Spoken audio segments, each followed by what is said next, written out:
Hi everyone, Marianne Cowan here from Pinery Paper Crafts.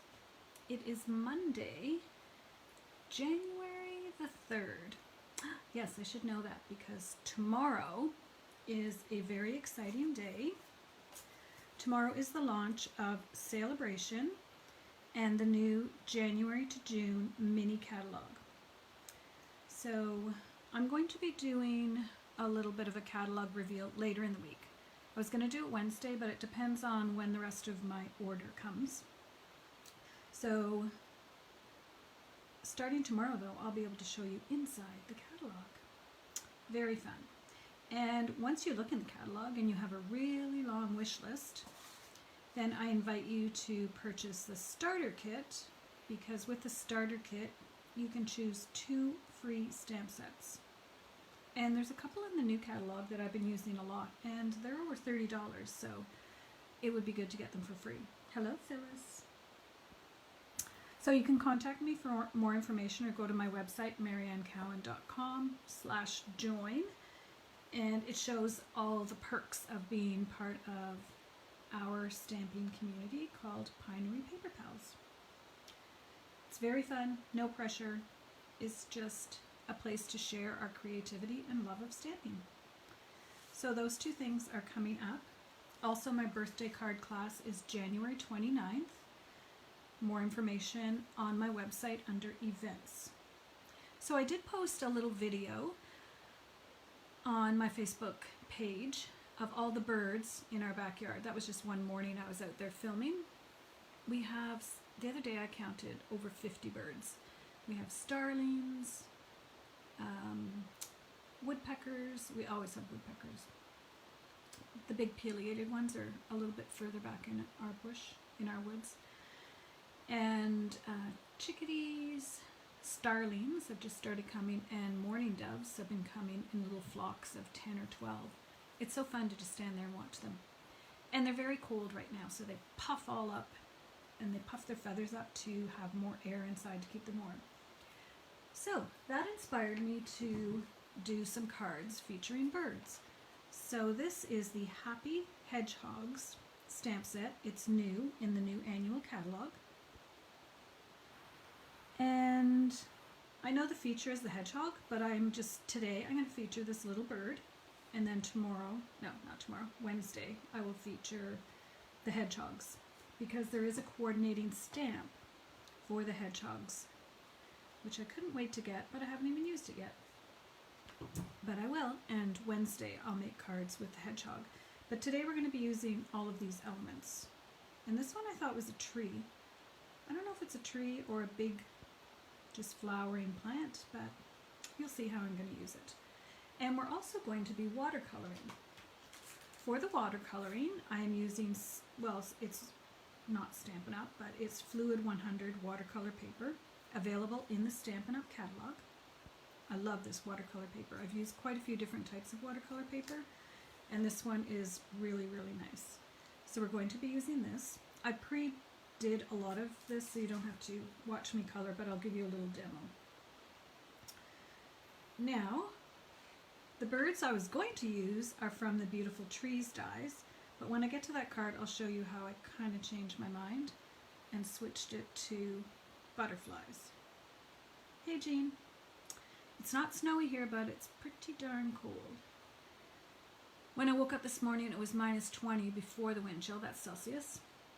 And we're also back in, I don't know what stage of COVID craziness. So I can see myself in my stamp room a lot in January.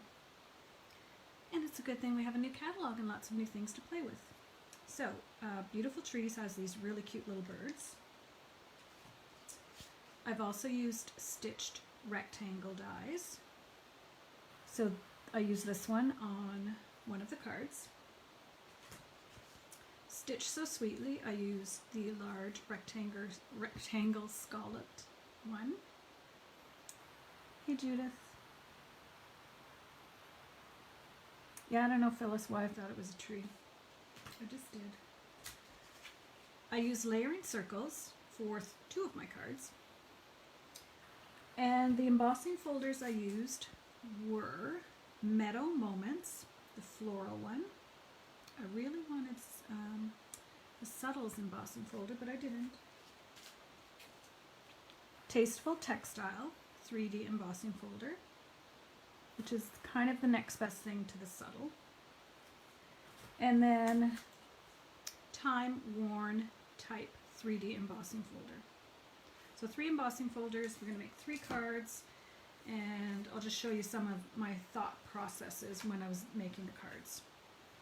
So just before I start, I'm just going to show you a little bit about how I did my watercolor.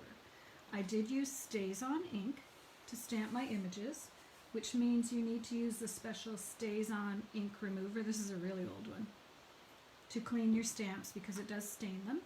And even still, oh no, they're pretty good. I did use the cleaner.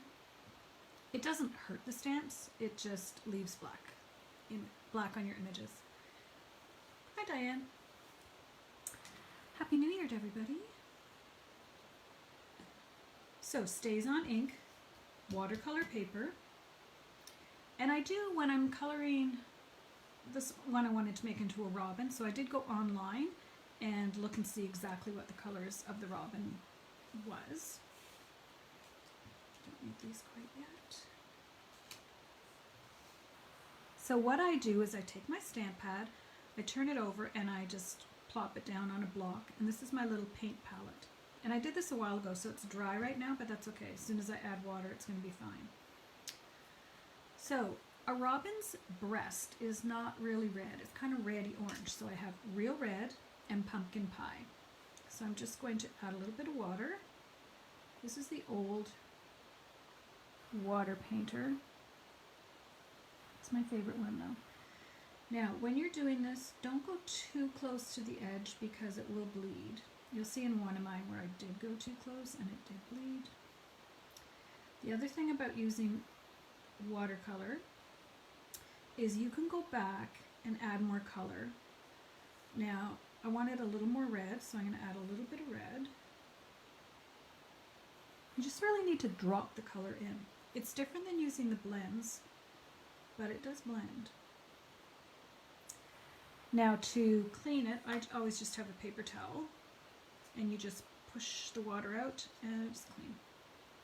For the top, I used crumb cake, and you can see on the other end I have red, but then I didn't want just red, and I didn't want to just put my orange pad on my red ink because it would have made a mess on the stamp pad. So I'm going to take some crumb cake, depending on how light you want it. You can add more or less. If you get too much water, just take your paper towel and dab it, just a little point. And see how it picked up the color? I didn't really have too much, I was just demonstrating. Now if I go too close to here, it's going to blend in with my red. So I'm going to leave a little bit of space. And once this is dry, I can go back and fill that in. I want it a little darker in the back. So I'll add it a little more full strength.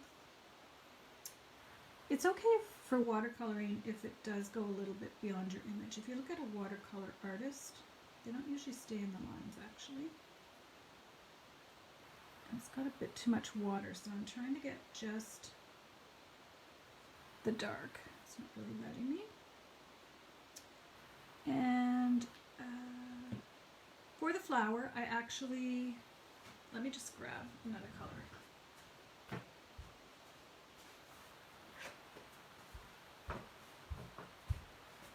I used Bumblebee, but I used it straight out of the ink pad.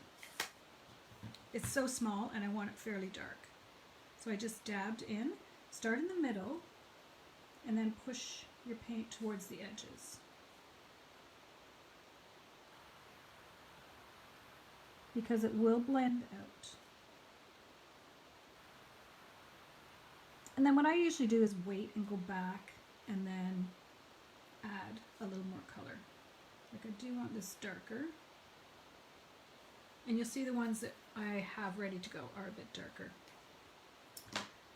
And then to do, if you want to do a little bit of sky around it,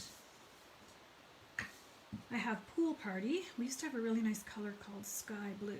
but Pool Party will do. I want it fairly watery.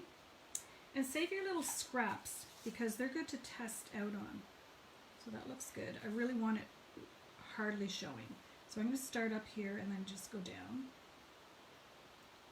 I'm just doing a bit of a wash around my image. This is very therapeutic. So when we have all these new COVID restrictions in place, like we do in Ontario, oopsie, let's see what happened. For the next 21 days. Now, that's not what I want. So I'm going to take my paper towel and try to mop it up.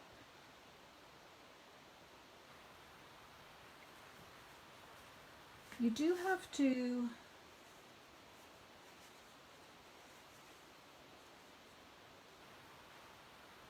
kind of make a point so it's exactly where you want it. So I came too close with the blue there. You can see the red is just about to bleed through, but you get the idea. And I've done this before, so I just wanted to show you how I painted all my little images, because I'm not going to paint them all for you online. So there's our cute little robin. I would wait till it dries, and then I would go back and add some brown. And you can see here where the yellow blended out as well, because I put my blue too close. But as I said, watercolor artists don't stay in the lines. So to us it may look like a mistake, but to an artist it doesn't. And I did do my image quite a bit ahead of time so that it was good and dry. Otherwise you will bleed your ink. Alright, that's my little painting demo. Put that way over there. Let's assemble our cards. First card. I'm going to put my paint way over here. I don't trust myself.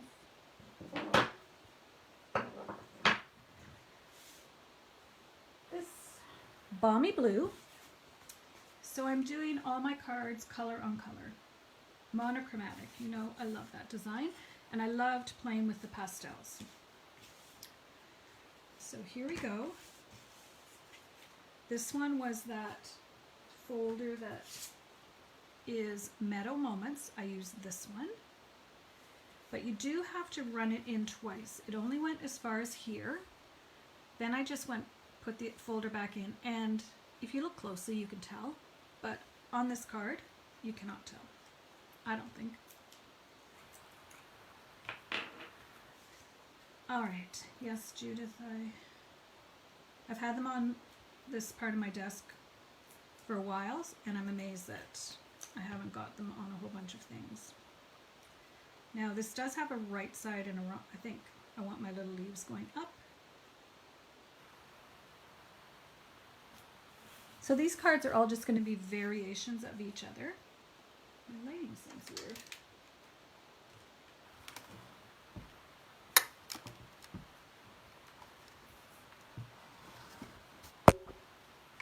Hopefully it's bright enough.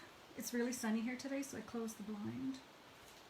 I'll get that out because it makes a glare. So, layering circles, I have the biggest regular circle. I have a scallop. And then I have my image I did earlier. So what I did is I stamped my image, and then I took the circles and found the one that was closest. I didn't want a lot of white space. I wanted it pretty close. So we're just going to layer these up and then pop it up. I was thinking of doing a ribbon there, but I totally forgot. Alright, so let's start with, and you can see on the back, you have to be careful stamping on watercolor paper because it stamps a little differently than on our nice whisper or basic white. So this one didn't turn out very well. Also, it was the first time I'd used that stamp. I should have stamped it on paper first. But the second time it was beautiful, but a little too late.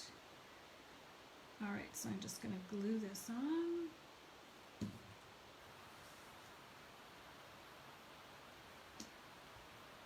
So you can see here, I did a better job of not bleeding. I put a little bit of green on the bottom, and my flower is quite a bit darker using the bumblebee. And then we'll put this one on flat, and then we'll pop up the vellum piece.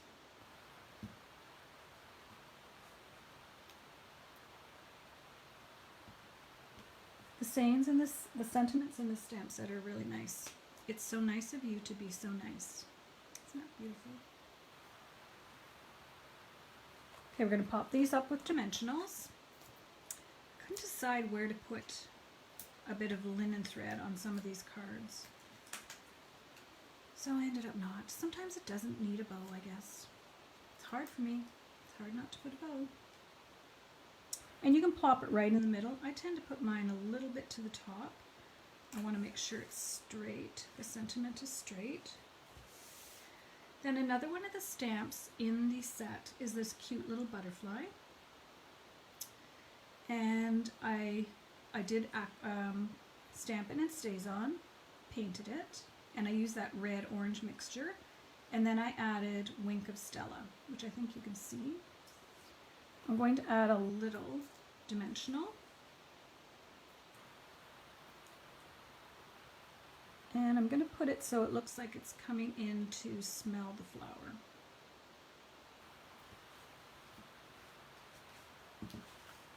All right, so there's our first card. It's so nice of you to be so nice. I don't know about a bow. Oh, yep, I do like that.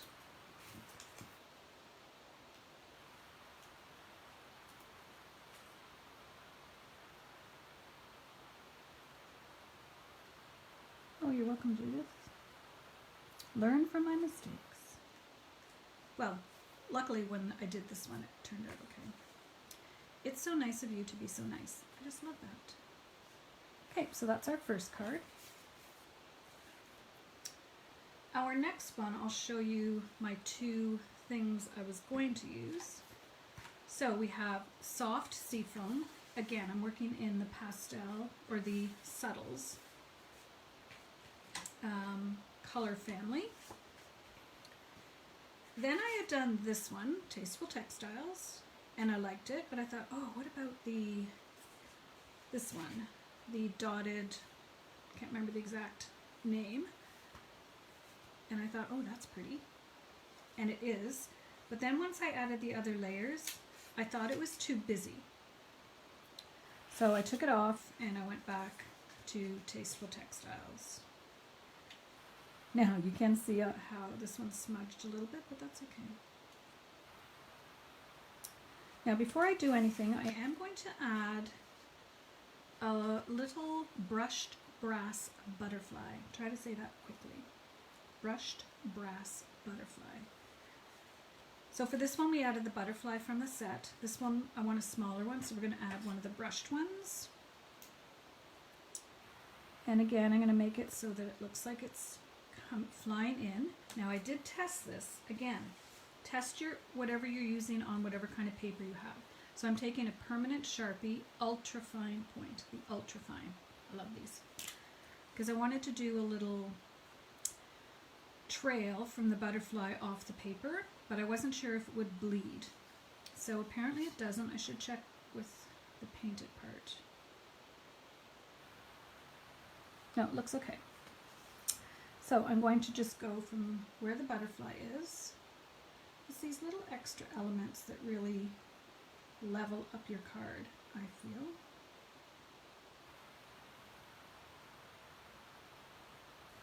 And it doesn't have to be perfect. It's a handmade card. So you can see here I did add the little grass. That's a stamp as well. That one will be really handy for a lot of things. And you can see where it's smudged a little bit here, but it is what it is. I'm not going to worry about it. So for this one I have a scallop, soft seafoam,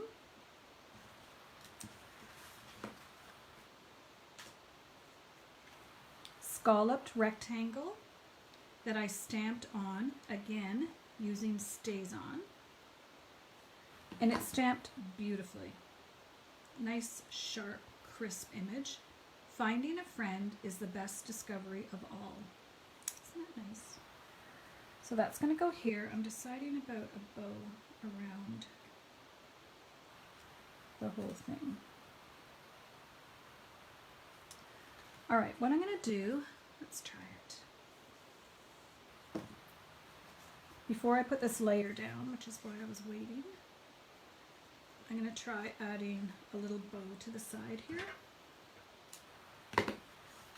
So I do want it to go, I think I'll try it this way. The way you tie your bow will depend on where the tails go. So I'm going to try tying it this way. Now I want to make sure it's fairly even. I can adjust it where I want it, but I just don't want it crooked.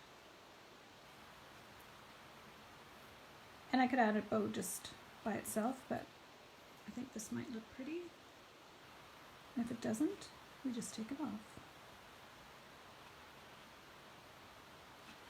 All right, let's try it. So we'll have that, we'll have this, we'll have our piece of vellum, and we'll have that.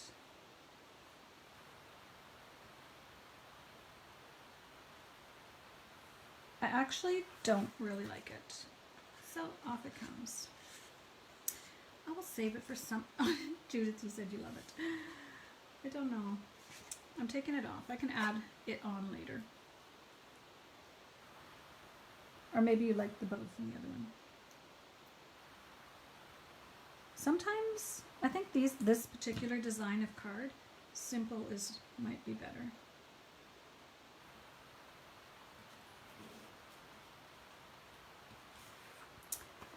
So now we have our vellum piece, remembering that you can see through vellum if you're putting glue on.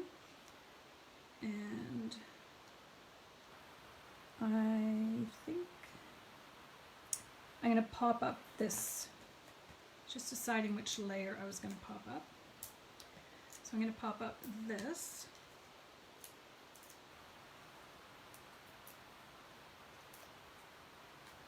Stays on is nice. I don't use it often anymore. Don't know why. It is a bit harder to clean. So this is going to go here. So now I can flip this over and I'll know exactly where I can put my glue. Put quite a bit down here because I don't want it to flip up, but I don't really want to put glue under here because you'll be able to see it. I think it'll be okay.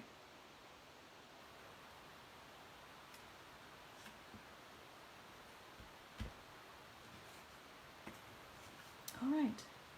Finding a friend is the best discovery of all. It looks a bit crooked. One thing about white glue is you have a couple of seconds. Now, because these little butterflies have two different sizes, I think I'll put another one down here. I might put the big one though.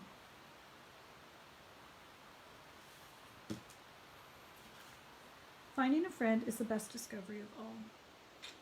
Love it. Now that might bother some people, but if you buy a really expensive papyrus card, oftentimes it has a vellum layer that doesn't lie flat. It goes exactly like this. So I think it's okay. We're going to leave it. So we have one with a bow, one without a bow. And the last one is this is the original one I was wanting to do because it had my tree. I was thinking it was a tree, and I thought, oh, it'd be so cute with a little bird in it. So here's what ended up happening. Now this one, where's that bow? Let's just try. It's the same size of paper, so it should fit. This is the time worn 3D embossing folder. It does have an upside and a downside because there is some actual type on it. There it says "we know." There's words you can kind of make out. Okay, let's get this one underway.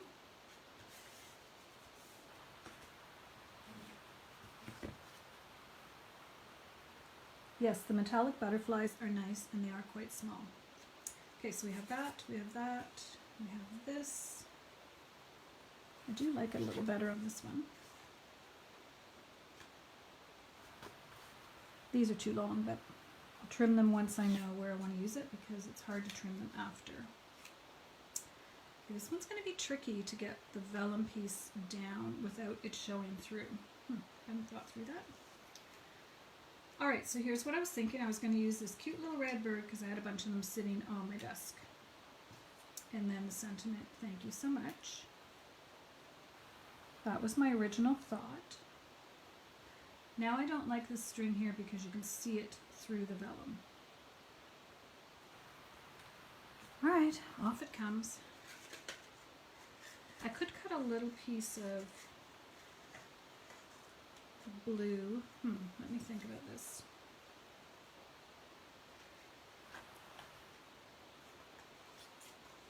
And I'm going to have to do the sponge technique on the vellum so that it doesn't show through quite as much. So here's this, here's this, here's this.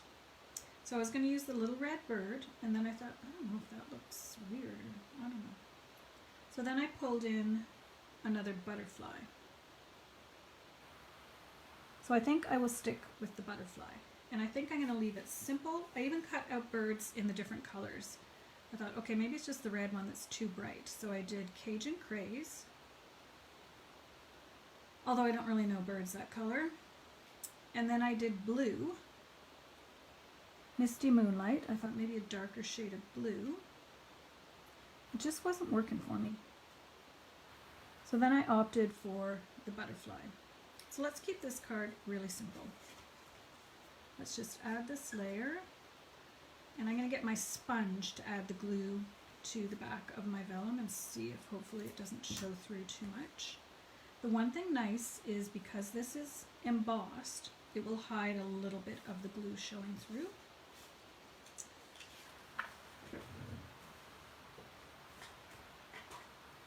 Got my silicone mat, which I've recently cleaned.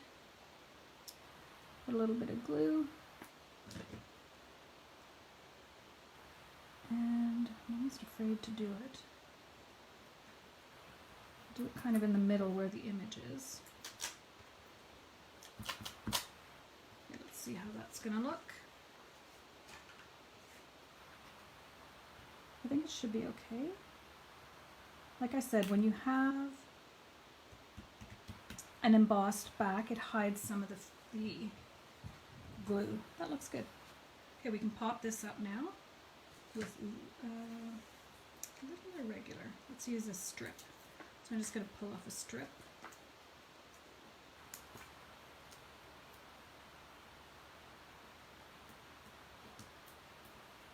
Alrighty. There's an extra little one we can use for the butterfly.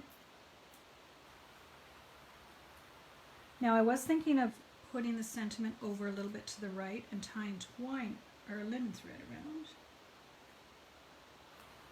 Just making sure it's straight. So here's my butterfly.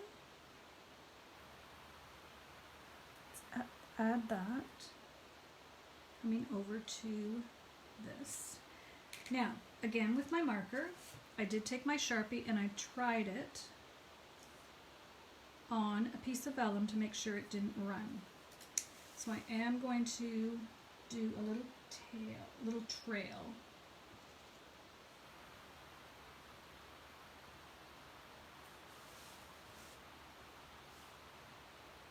Trying to think of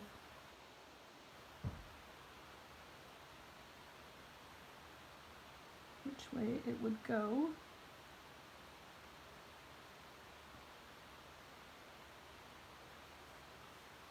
Probably the other way, but that looks fine.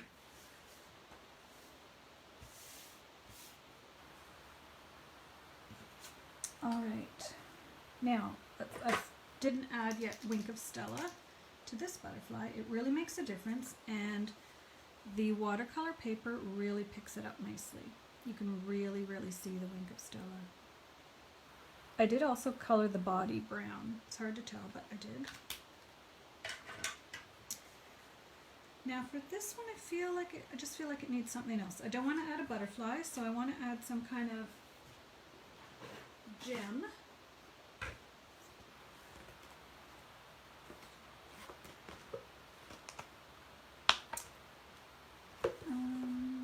Polished dots. So these are new in the annual catalog. It's like a pastel pink and a white. Maybe the white will be pretty. The large ones are fairly large, and the small ones are just a nice size. Oops. I don't think one will show up there, but let's try. Oh, it does.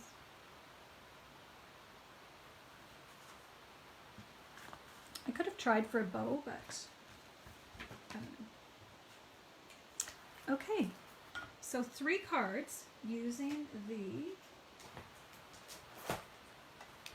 bird and this flowering plant from Happy Hedgehogs. 2 of them done using watercolor and 1 vellum.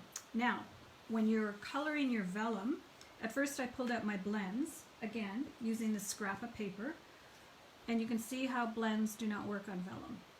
So you need to use your Stampin' Right markers. I used brown, because again, I was thinking it was a tree. And then I used Pear Pizzazz and Bumblebee. So that's how I did the coloring. So save your little scraps because they're good. They're good for just trying different mediums on it to get it right. All right, let me just show you our 3 cards from today. Vellum with StazOn, watercolor paper, and watercolor paper. All right. Hope the light is okay. Okay. This would make another really nice series of cards to pack in a little plastic container and give to somebody, because they're all kind of along the same theme. I think that if you throw in the hedgehog, it would be a little bit different, have a different feel to it. I guess when you look at the scale of the hedgehog to this, that's why I was thinking it was a tree, until I started coloring it, and then I thought, I don't think this is a tree. I mean, it could be a shrub, but then it's kind of skinny for a shrub. Whatever it is, it's very pretty. And the sentiments are just so nice. All right, thank you for joining me today. Yes, Jean, it is a nice change from holiday cards and going to pastels. I love working with pastels, or subtles as they're called with Stampin' Up. Thank you for joining me today. I do appreciate it if you like or share my video. If you're watching the replay on YouTube, I invite you to subscribe to my channel and hit the notification button when so you'll know when I go live or post a new video. All right. I look forward to sharing the new catalog with you later in the week. Thanks, Jean. And I'm sure your wish list is going to be long, so do consider the starter kit. It is really the best deal in the catalog. We have a really fun community of stampers, and we just like to get together and craft and chat and have fun. And I think in the next month or January, maybe into February, we're going to be doing a lot of time in our craft room. So it's nice to have some new products to play with. All right. Thanks, Diane. Thanks, everyone. And I'll see you on Wednesday. Have a great afternoon.